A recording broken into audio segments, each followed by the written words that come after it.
unu ji egbe a etu a ga-esi agbawusi mmadụ na be anyị agbawuo n'ugwu nwa zọta agbawuo ife aka na ndị be anyị n'iyi anyị mụrụ na ndị be anyị so eme anyị ife a mebe ọgọ ngwụwa so eme anyị ife a mebe ọgọ ngwụwa. ndewonu ụmụnne m ndị Igbo ndị ọma njem ọnụ ekelekwa m unu ebe nsi ewetara unu ozi a bụ n'ụlọ ozi ndị sim.si ha asịrị FM aka ma bụkwa nwanne gị nwoke 042 Solex onye akụkọ ụwa.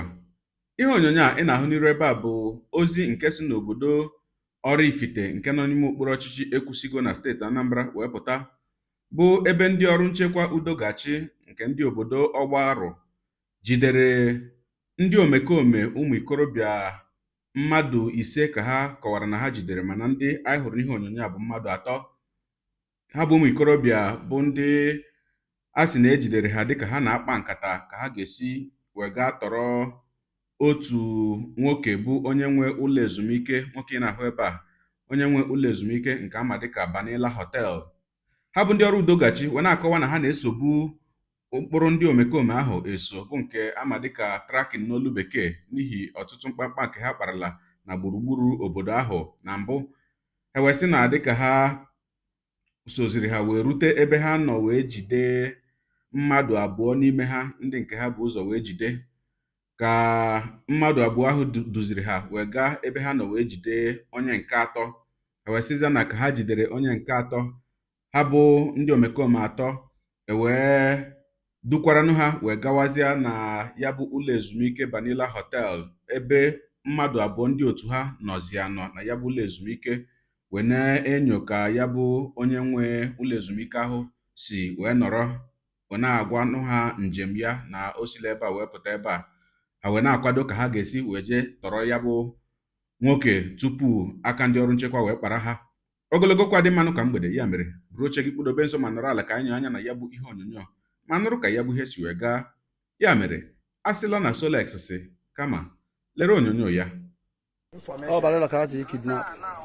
Enwee dị information wee sị na onye Oraifite anyị so na onye ọzọ obodo so na ha ga-ekidnap ya, napụ ya ego gbara ọkpụrụ. Ọ egbuo ya egbuo.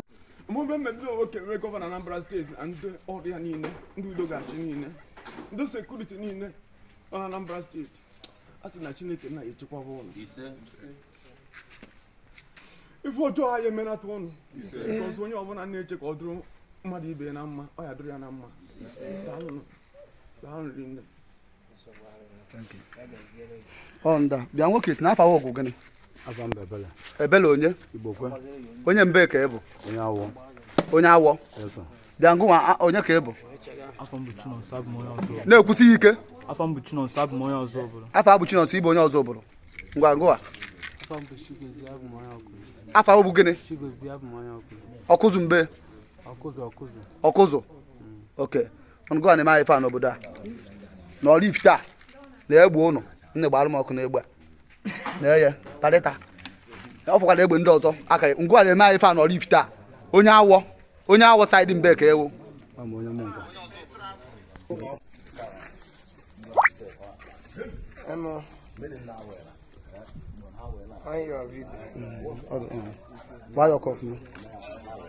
Ndị Anambra lee nọ ndị nwe n'obodo adịghị mma. Ndị a na-ahụ n'ofu ihe a nkara ngwa ha ngwa ọrụ fa ha na-ere nji since morning na planning na-eme arrangement etu ha ga-ejide kidnap onye nwe họteelụ anyị nọ na ya na Banila Hotel. Unfortunately, Chineke mee ebere through tracking etu anyị si na-achọgharị ha, anyị wee jide mmadụ na-abụ n'ọba nata ha egbe na-abụ, were mmadụ na-agba jide ofu onye mee ha ịtọ, were mmadụ ịtọ anwa jidekwazie mmadụ na-abụ ndị nọ na họteelụ dị maanị na-akpọzi ha sị ha bịawa na dị maanị na ya na not knowing na ndị ha na-akpọ bịawa na aka kparachago ha. Anyị nwa na-azazi the call not knowing. Anyị draịvụrụ moto enwe ha afa unbranded moto ka anyị use. Unbranded moto ka anyị use wee bịakwute ha ebe ha. Onye mbe ka ị bụ? Onye mbe ka ị bụ? Kele afa ahụ? Onye nka. Onye mbe ka ị bụ? Wee wụrụ na ndị Udogachi squad 82 ndị n'ọgbaru sector Oyawa ihe ọwa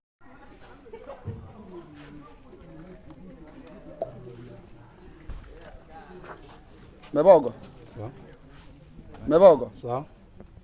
ka e tiri unu ụdị ọnwa So temptation there. Temptation till him later. mebe ọgọ Sir?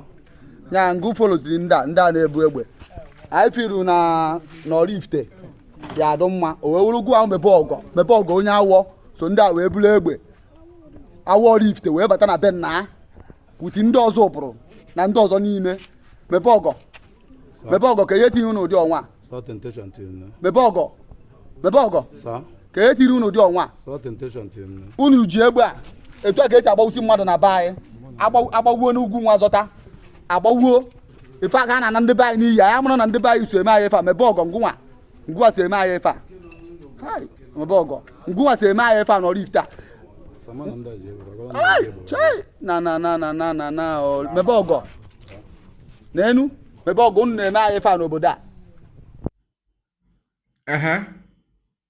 akwa ikirichala ya bụ ihe onyonyo na mbụ ana m asị ha bụ ndị ọrụ udo ga-achị darụ n'ọrụ bụ ndị agụ na-eche mba ndị obodo ọgbarụ ndị 82 dịka esi wee kpọọ ha ndị tim 82 ana m asị unu daalụ n'ọrụ maka na nke a bụ ọmarịcha ọrụ doro anya ka unu hụrụ onye ọbụla wee hụkwanụ ya n'anya unu ma na ụfọdụ oge anyị na-ebupụta ọrụ ọjọọ dị iche iche nke ụfọdụ n'ime ndị ọrụ nchekwa unu na-arụ ọ na-adị ụfọdụ ndị mmadụ ka o nwere ndị anyị kpọrọ asị mba mana ihe anyị nọ ebe a bụ onye mee nke ọma anyị ebupụta ya ụwa hụrụ onye mekwanụ nke ọjọọ anyị ga-ebupụtakwa ya ka ụwa hụrụ wee na-asị unu daalụ n'ọlụ na nke a wee wekwara ohere a wee na-asị unu na ọ ga-adị mma ka unu werekwa otu aka unu ji wee na-anwude ndị be anyị bụ ndị na-akpa arụ ndị na-eme ihe ala na-asọ nsọ ndị na-ekweghị ka ụmụnne anyị ṅụọ mmiri ma tọgbu iko otu aka unu ji wee na-eso ha ma na-anwudokwana ha ana m asị na ọ ga-ama ezigbo mma ma unu werekwa otu aka wee na-eso ndị omekome niile nọ n'ala anyị ma ndị Fulani ma ndị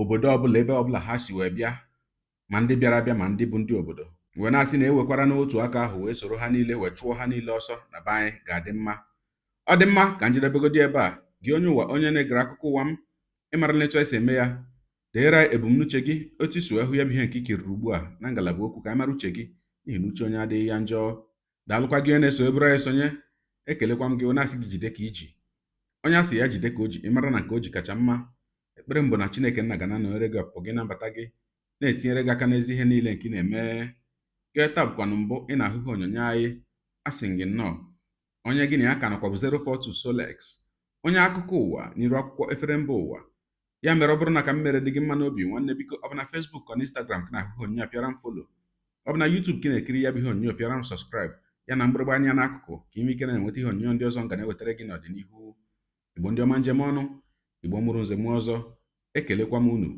wee na-asị na ọ ga na-adịrị unu niile mma o ise ngwanụ tụsawara m ihe onyonyo a na-atụsara m ya bụ ihe onyonyo na-apịrị m aka na share button ya mara gị mma ezigbo mmadụ udo dịrị unu